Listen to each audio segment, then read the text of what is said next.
How's it going, Ram fans? I'm Litos, Castro here with Hunter Fillmore, where we just watched the Colorado State Rams take down Colorado Buffaloes in overtime with 5.8 seconds left to go. What a game we just saw. Hunter, break it down for us from the beginning. What did we just see? Yeah, so in that first period, there were a lot of penalties.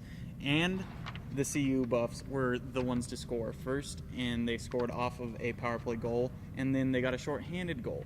So they were scoring in multiple different ways. And that was great job from Joe Kinsella, who had that pair of goals for himself. And then you go into the second period, and it just turned around all of a sudden. The Rams got a spark off a goal that they were able to score, and then they were able to get a second one off a power play later in that same period. And after two, next thing you know, we're tied. And the energy just kept building from there. Yeah, in that second period also, C.J. Nitchin went down. There was a possible concussion there. It was a little loss for the Rams, but they still came in and scored 2 goals in that period. And when you look at what led up to that climactic overtime, you know, the Rams, they got one. Like you said, they kept building on the energy. They had 3 goals, and then all of a sudden you saw those penalties come back to haunt them like it did in the first period.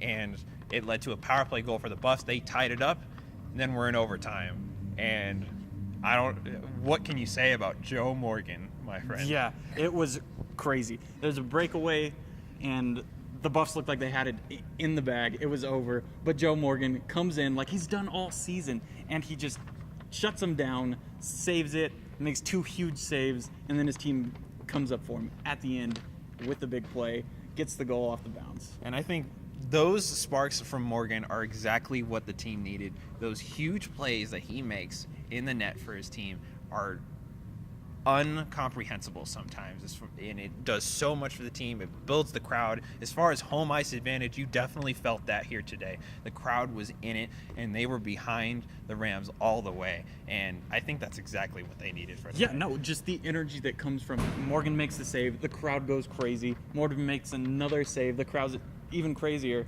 They go back and forth a little bit, then the Rams push it down to the other end and get the goal, and it's just amazing work. Well, a beautiful job done from both teams here. It was a hard-fought game on both ends. The Rams come away with the win with, again, 5.8 seconds left to go in overtime. What a game we saw. I'm Litos Castro here with Hunter Fillmore, signing off with CTV Sports.